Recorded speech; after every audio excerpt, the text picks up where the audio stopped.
নমস্কার, welcome to Sudipta friend learning ছোট্ট চ্যানেলে আপনাদের প্রত্যেকে স্বাগত জানাই। শিক্ষা সংক্রান্ত গুরুত্বপূর্ণ আপডেট পেতে হলে অবশ্যই সুদীপ্ত ফ্রেন্ড লার্নিং চ্যানেলটিকে সাবস্ক্রাইব করে পাশে থাকুন। আজকের আপনাদের সঙ্গে আলোচনা করব ক্লাস দ্বিতীয় শ্রেণীর প্রথম পর্যায়ক্রমিক মূল্যায়ন 2025। তো 2025 সালের হোলিস্টিক কার্ডের নাম্বারের ভিত্তি করে ক্লাস দ্বিতীয় শ্রেণীর বাংলা বিষয়ের প্রশ্নপত্র এবং একই সঙ্গে উত্তরপত্র নিয়ে। সুতরাং ভিডিওটির প্রথম থেকে শেষ পর্যন্ত অবশ্যই দেখুন। আর চ্যানেলে নতুন হলে অবশ্যই চ্যানেলটিকে সাবস্ক্রাইব করুন। আর যে সমস্ত ছাত্রছাত্রীরা তোমরা দেখছো, তোমরা ভিডিওটি দেখার সাথে সাথে তোমরা তোমাদের নিজস্ব খাতায় এই প্রশ্নপত্রগুলো খাতায় তুলে নিয়ে না দেখে লেখার অভ্যাস বা প্র্যাকটিস করো। আর চ্যানেলে নতুন হলে অবশ্যই চ্যানেলটিকে সাবস্ক্রাইব করো। চলো, প্রথম পর্যায়ক্রমিক মূল্যায়ন পত্র 2025, শ্রেণী দ্বিতীয়, বিষয় বাংলা। পূর্ণমান রয়েছে এখানে 20 এবং সময় রয়েছে 40 মিনিট।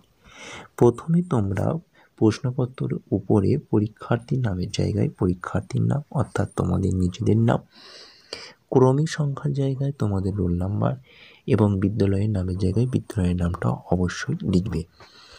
চলো, 1 শূন্যস্থান পূরণ করো। প্রথমে দেখো কুমোরপাড়ার গরুর গাড়ি, তাহলে উত্তরটা হবে গাড়ি। বোঝাই করা ড্যাশ হাঁড়ি, উত্তর হবে কলসি হাঁড়ি। গাড়ি চালাই বংশী ড্যাশ, উত্তর হবে বদন। সঙ্গে যে যায় ড্যাশ মদন, উত্তর হবে ভাগ্নে মদন। সুতরাং এই যে প্রথমে যে প্রশ্নটি রয়েছে, এই প্রশ্নটি তোমাদের সহজ পাঠের পাঠ্য বই থেকে নেওয়া। কবি রবীন্দ্রনাথ ঠাকুরের লেখা সহজপাঠ বইটির, এই সহজপাঠ বইটির প্রথম ভাগ নয়, দ্বিতীয় ভাগ থেকে তোমাদের এই ছড়াটি নেওয়া। সুতরাং ছড়াটি পুরো সম্পূর্ণ শূন্যস্থান পূরণ করলে হাফ নম্বর করে মোট নম্বর ছিল এখানে 2। আমি আরও একবার বলছি, শুনে নাও ভালো করে। কুমোরপাড়া গরুর গাড়ি, বোঝাই করা কলসি হাঁড়ি, গাড়ি চালাই বংশী বদন, সঙ্গে যে যায় ভাগ্নে মদন। এবার চলো 2-এতে বলা হয়েছে বাম দিকের সঙ্গে ডান দিক মেলাও, একটি করে দেওয়া হলো। এখানে তোমাদের একটি করে দেওয়া হয়েছে, তাহলে 4টি করতে হবে। 4টি করার জন্য এখানে হাফ নম্বর করে মোট নম্বর রয়েছে এখানে 2। প্রথমে দেখো টুপটাপ, তাহলে টুপটাপ কি পড়ে? বৃষ্টি, তাহলে 1-এর সাথে ডান দিকে রোমান হরফে 2 মিলবে।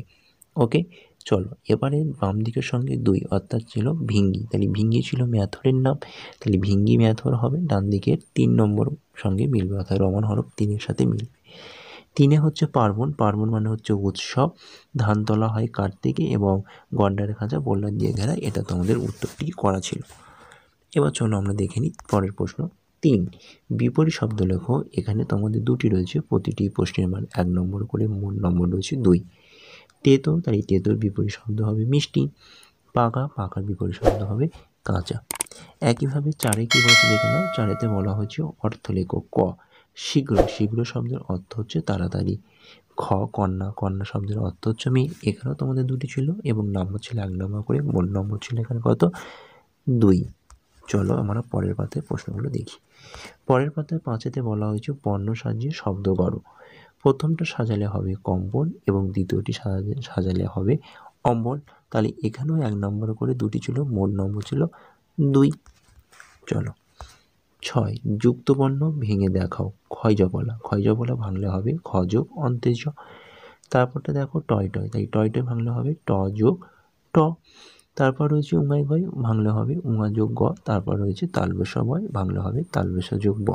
তাহলে এখানে 4টি ছিল, 4টি প্রশ্নের জন্য হাফ নম্বর করে, মোট নম্বর ছিল এখানে 2। চলো 5, তাহলে 5-6 হয়ে গেল। এবার আমরা দেখব 7-এর দাগে। 7-এর দাগে বলা হয়েছে ঝুড়ি থেকে বর্ণ নিয়ে শূন্যস্থান পূরণ করো। ড্যাশ, তাহলে প্রথমটা হবে অজ্ঞান, তারপরটা হবে সাচ্চা, তারপরটা হবে বঞ্চনা, তারপর হবে তরঙ্গ। ওকে, এখানেও তো আমাদের 4টি ছিল, প্রতিটি প্রশ্নের জন্য হাফ নম্বর করে, মোট নম্বর ছিল 2। 8-এর দাগে দেখো বাক্য রচনা করো। চিড়িয়াখানা, তাহলে বাক্য রচনা এখানে 2টি রয়েছে, 2টি করতে হবে। প্রতিটি প্রশ্নের মান 1 নম্বর করে, মোট নম্বর রয়েছে এখানে 2। তাহলে চিড়িয়াখানা, তাহলে চিড়িয়াখানা দিয়ে বাক্য রচনা তোমরা ঠিক এইভাবে লিখবে। চিড়িয়াখানায় নানান রকমের জীবজন্তু দেখা যায়। তারপরটা রয়েছে বসন্ত, শান্তিনিকেতনে ফাল্গুন মাসে বসন্ত উৎসব হয়, তাই তো। তোমরা জানো শান্তিনিকেতন অর্থাৎ বীরভূম শান্তিনিকেতনে ফাল্গুন মাসে বসন্ত উৎসব হয়। চলো এবার আমরা দেখে নেব 9। তাই 9-এর দাগে বলা হয়েছে নিচের প্রশ্নগুলি উত্তর একটি বাক্যে লেখো। 4টি রয়েছে, প্রতিটি প্রশ্নে আমার 1 নম্বর করে, মোট নম্বর রয়েছে এখানে 4। প্রথম প্রশ্ন দেখো, চন্দননগর থেকে কে আসবেন? তোমরা উত্তরটা ঠিক পূর্ণ বাক্যে লিখবে, চন্দননগর থেকে আনন্দবাবু আসবেন। চলো পরের প্রশ্ন। খ, আমাদের জাতীয় সঙ্গীত কার লেখা? তোমরা উত্তর লিখবে আমাদের জাতীয় সঙ্গীত রবীন্দ্রনাথ ঠাকুরের লেখা। অর্থাৎ আমাদের জাতীয় সঙ্গীত লিখেছেন কি? বিশ্বকবি রবীন্দ্রনাথ ঠাকুর। সুতরাং তোমরা উত্তরটা লিখবে আমাদের জাতীয় সঙ্গীত বিশ্বকবি রবীন্দ্রনাথ ঠাকুরের লেখা। গ, মহারাজ হংসরাজ সিংহ কোথাকার রাজা? তোমরা উত্তরটা অনেকেই জানো, মহারাজ হংসরাজ সিংহ পাংশুপুরের রাজা। এবং পরের প্রশ্ন রয়েছে দেখো, বীণা মিনা ছোট ভাইয়ের নাম কি?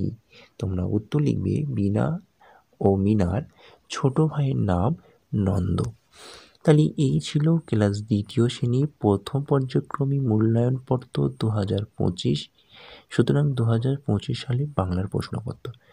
প্রশ্নপত্রটির ভালো হলে এবং তোমাদের কাজে উপকৃত হলে অবশ্যই ভিডিওতে অবশ্যই একটি লাইক করো, এবং চ্যানেলে নতুন হলে অবশ্যই চ্যানেলটিকে সাবস্ক্রাইব করো, এবং একই সঙ্গে ভিডিওটি তোমাদের বন্ধুদের কাছে বেশি বেশি করে শেয়ার করো।